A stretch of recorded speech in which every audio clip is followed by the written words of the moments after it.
أصبح معنا حاليا مشاهدينا الكرام المعلق والإعلامي المتألق في قناة الجزيرة الرياضية الأستاذ حفيظ الدراجي من قطر. مساء الخير أستاذ حفيظ.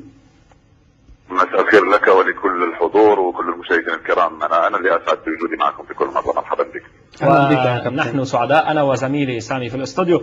كابتن حفيظ، هل بدأ الانحدار نحو الأسفل لنادي برشلونة أم أن الحظ لعب ضد البرشا؟ تعادل في الدوري وتعادل أمام ميلان، كيف قرأت هذه المباراة؟ لا يمكن الحديث عن انحدار بالنسبة لبرشلونة. وترجع التاريخ لا ينحدر، يعني لا برشلونة ولا الريال ولا مانشستر. الفرق الكبيرة ممكن تخسر، بس صعب جدا أو ممكن نقول من المستحيل أنه ينخفض مستواها لدرجة يمكن الحديث عن الانحدار. اعتقد انه فريق برشلونه ما يحدث له بعد التعثرين امام ريال سوسيداد وكذلك امام الميلان، اعتقد بانه هو نتيجه حتميه للموسم اللي حدث الموسم الماضي. تعرف الموسم الماضي تذكر معي الفريق اللي لعب اكبر عدد من المباريات هو فريق برشلونه، بس الى ذلك اللاعبين اللي لعبوا في المنتخب الاسباني تعبوا كثيرا، لعبوا معدل اكثر من 60 مباراه في الموسم، وصلوا الى غايه منتصف شهر مايو يلعبوا نهائي دوري ابطال اوروبا، رجعوا ايضا لكاس السوبر. اعتقد بانه التعب شويه والارهاق منهم. دليل على ذلك انه الاداء كان رائع جدا امام الميلان، يعني فريق واحد استثنائي يلعب فوق ارضيه الميدان، امتلاك الكره بشكل كبير كان مع الميلان. وامتلاك لا البرصا يبقى البرصا. ولو وبس تعرف بانه التعب في امام مواجهه ريال سوسيداد مباراه ثانيه في الموسم، وغوارديولا فضل انه يخلي 6 ولا 7 لاعبين اساسيين خلاهم في كره الاحتياط، وراح يعمل هذا في كل مره، يخلي لاعب او لاعبين او 3 الى اقصى حد يخليهم يرتاحوا، يخفف عليهم ضغط المباريات، لانه مش ممكن تسيير الجهد البدني والضغط البدني للاعبين على مستوى كل المباريات.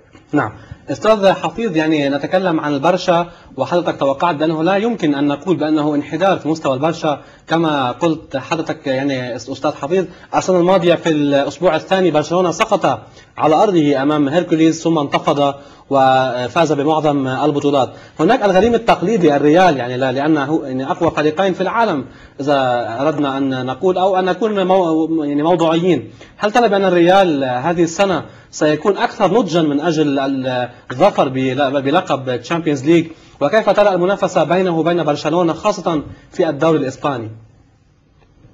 اعتقد مثل ما قلت ان الريال سيكون اكثر نضجا هذا العام، وسيكون اخطر واكبر وافضل مما كان عليه السنه الماضيه، وسيستغل التعثرات التي ستكون للبارسا. انا دائما في تعريفي نقول بان اللي يفوز بالدوري في اسبانيا لن يكون بالضروره الفريق الذي يفوز بالمباراتين السديتين، يعني لن يكون بالضروره الفريق اللي يفوز من البارسا او الريال على البارسا او الريال، ولكن الذي لا يضيع اكبر عدد ممكن من النقاط في المواجهات الاخرى مع النوادي الاخرى. اعتقد انه ضيع نقطتين هامتين.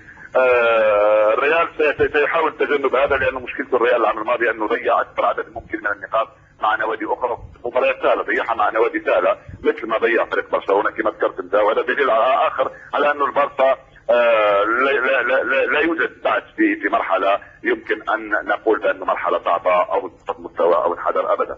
نعم استاذ حفيظ، يعني لدي سؤال يثيرني يعني حول نادي مان سيتي. الجميع يقول ان مان سيتي هو نسخه عن برشلونه بدون ميسي. ما رايك بهذا الفريق؟ هل قادر مانشستر سيتي على المقارعه في اوروبا مع المدرب مانشيني، مع الاسماء مع الاموال؟ مانشستر سيتي سيكون من صعب عليه، لانه الامر يتعلق لما تكون البارسا تتكلم عن تقاليد، لما تكون الريال تتكلم عن تقاليد، لما تكون مانشستر تتكلم عن تقاليد كرويه عريقه.